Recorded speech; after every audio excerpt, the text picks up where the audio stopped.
수술 끝나고 그 다음날 측정해 봤더니 세포가 막 늘었어. 그래서 환자분한테 환자분은 세포가 좀 늘었습니다 라고 얘기하면 막 엄청 좋아하시는데,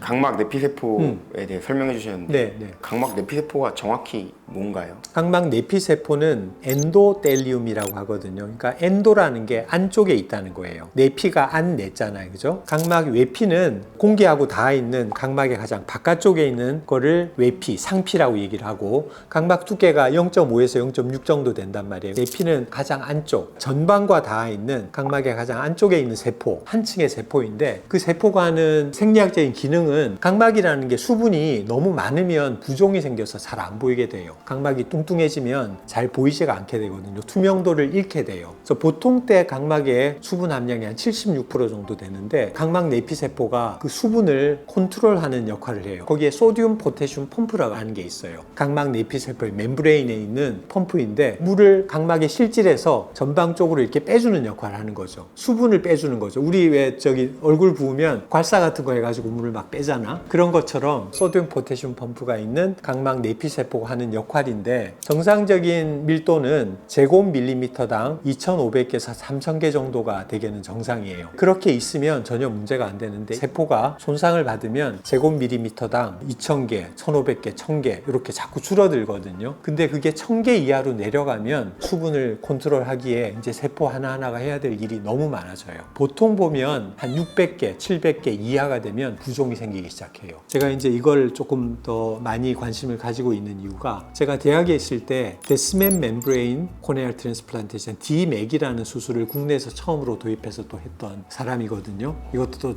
약간 자랑질인데, 그 수술이 각막 내피세포를 이식하는 수술 중에 가장 발달된 방법이에요. 옛날에는 각막 내피세포를 이식하기 위해서 각막 전체를 이식을 했어요. 각막을 통으로 동그랗게 뻥 뚫어가지고 그걸 전체를 이식을 했는데, 실제로 상피나 실질에는 문제가 없어도 내피세포를 이식하기 위해서 각막 전체를 이식을 했거든요. 근데 문제는 전층 이식을 하면 난시가 엄청나게 생기는 거예요. 그리고 거부 반응이 잘 생겨요. 그래서 수술 결과가 투명도는 복원이 됐는데 난시가 생겨서 시력은 별로 안 좋아지고 막 이랬는데, 그것 때문에 내피세포만 이식하는 방법을 고안을 한 거죠. 그래서 그 방법을 국내에서 처음으로 제가 수술을 했었어요. 그걸 하면 난시가 안 생겨요. 시력이 빨리 좋아져요. 수술이 근데 어려워요. 그래서 수술은 어렵지만 수술 이후에 임상 성적이 굉장히 좋은 각막 내피세포 이식 수술. 왜냐하면 내피세포는 한번 망가지면 증식이 안 돼요. 그러니까 600개 이하로 떨어져 버리면 각막이 부종이 생기고 복원이 안 되거든요. 그걸 고칠 수 있는 유일한 방법은 남의 내피세포를 내 눈에다가 이식하는 방법밖에 없었지. 그래서 그걸 하는 방법이 DMAC인데, 지금은 DMAC이 굉장히 대중화가 됐어요. 왜냐하면 그걸 하면 시력이 더 잘 나오거든.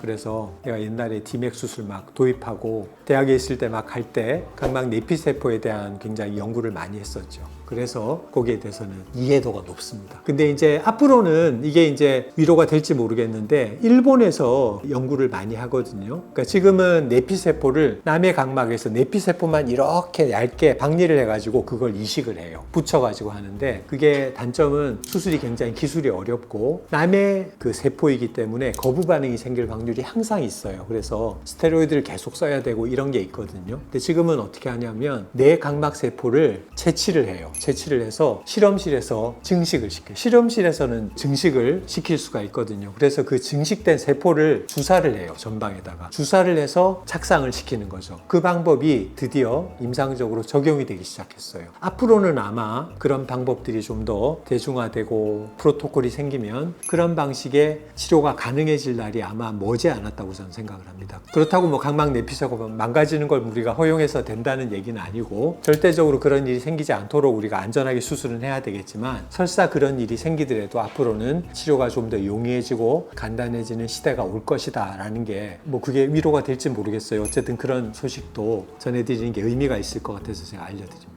원장님이 각막 내피세포에 대해서 그렇게 많이 아시니까 그걸 안 다치게 잘 수술할 수 있을 것 같아가지고. 아는 만큼 그렇겠죠. 잘 아니까 좀 더 잘 다룰 수 있겠죠. 그래서 내피세포가 얼마나 중요한지 의사의 인식도 중요해서, 그만큼 이제 수술할 때 내피세포가 다치지 않을 수 있는 모든 방법들을 동원해 수술을 한다고 보시면 되고, 누구보다도 내피세포를 사랑하는 사람이다, 의사다 라고 얘기해 주시면 될 것 같아요. 그러니까 환자분들이 가지고 있는 내피세포의 손상에 대한 그런 막연한 우려 이런 것들은 적절한 선택을 하고 수술을 아주 안전하게 잘하고 관리를 잘하면 문제가 생길 가능성은 거의 없다. 이렇게 좀 안심을 해도 되지 않을까 하는 게 제 의견입니다. 원장님께 내피세포란? 나한테 내피세포란 각막에서 가장 사랑하는 친구 같은 세포? 늘었다 그걸로도 막 걱정. 그러니까 그런 걱정하는 분들이 계시죠. 그래서 내피세포를 지금 측정하고 1분 있다가 측정해도 숫자는 달라져요. 왜냐하면 우리가 측정하는 그 면적은 1제곱밀리미터예요. 1mm의 조원을 측정하는 거거든요.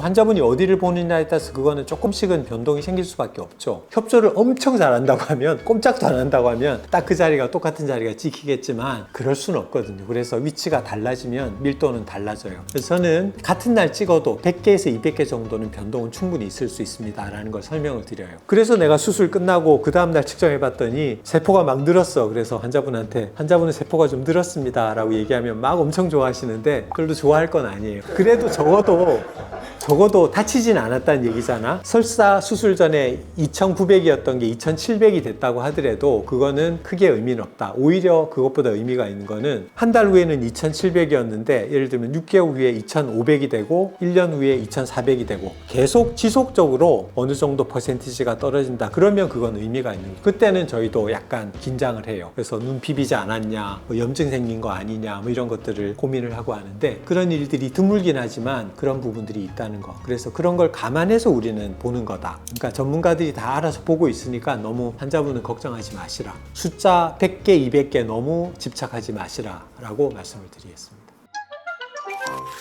내피세포의 감소에 대해서 조심을 하고 걱정하는 것은 당연하다고 생각합니다. 그렇지만 필요 이상의 그런 안 해도 될 걱정까지 할 필요는 없지 않겠느냐, 그렇게 설명을 드리고 싶습니다. 감사합니다.